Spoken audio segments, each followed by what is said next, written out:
तो इस जो नेक्स्ट जो अगला दोहा हम लोग पढ़ रहे हैं, इस दोहे के माध्यम से कबीरदास जी एक पहेली हम लोगों के सामने रखेंगे। और पहेली में जीवन का सार मतलब पूरे जीवन की शिक्षा और पूरे जीवन का सत्य छुपा हुआ है कि पूरा मनुष्य जीवन कैसा होता है। 2 लाइन में पूरे मनुष्य जीवन को डिफाइन कर देंगे, पूरे परिभाषा दे देंगे कि इंसान के पैदा होने से लेकर मरने तक की पूरी कहानी हो जाएगी। तो इस जो आगे हम लोग दोहा पढ़ेंगे, इसके 2 अर्थ हैं। एक तो है शाब्दिक अर्थ। शाब्दिक अर्थ का मतलब है वर्ड बाय वर्ड मीनिंग, और एक आएगी आंतरिक इंटरनल मीनिंग। इंटरनल मीनिंग क्या होगी वो हम लोग लास्ट में पढ़ेंगे। पहले शाब्दिक अर्थ समझते हैं, शाब्दिक अर्थ समझ में आ जाएगा तो इंटरनल मीनिंग जो वो भी समझ में आ जाएगी। सुनो, जल में कुंभ, एक महिला मान लेते हैं अपने सोचने के लिए कि सोचने पर हम लोगों को समझ, एक महिला जल का जो एक होता है ना मटका, घड़ा लेकर पानी भरने जाती है तालाब में, और उस मटके को ऐसे तालाब में डुबो देती है, पूरा मटका तालाब में डुबो देती है। तो जब उसका मटका उस पानी में डूबा हुआ है, उस समय कबीरदास जी ये पद लिखते हैं। उस समय का ये पद है, मटका पूरा तालाब में डूबा हुआ है। देखना, जल में कुंभ, जल मतलब जल, कुंभ मतलब घड़ा, मतलब पानी में घड़ा है, पानी में मटका है, कुंभ में जल है और मटके में पानी है। देखो एक ही बार में दोनों कंडीशन है, पानी में मटका है और मटके में पानी है। क्योंकि मटका है, मटके के चारों तरफ बाहर पानी है और मटके के अंदर पानी है, तो मटके में पानी है और पानी में ही मटका है। जल में कुंभ, कुंभ में जल है,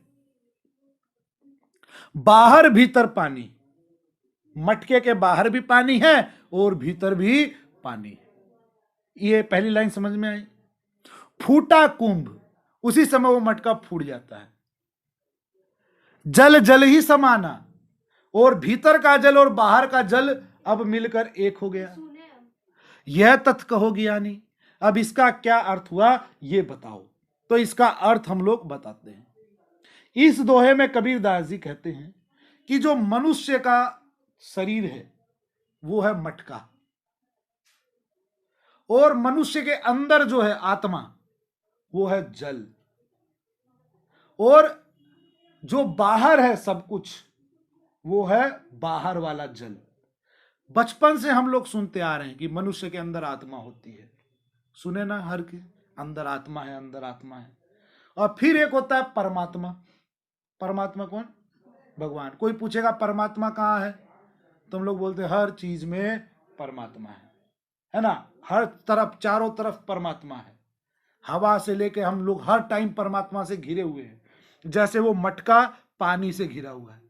तो जो बाहर का जल है उसका मतलब है परमात्मा, और जो अंदर का जल है उसका मतलब है आत्मा, और मटके का अर्थ है शरीर। फिर मटका फूट जाता है, मटका फूट जाने का अर्थ है मर जाना।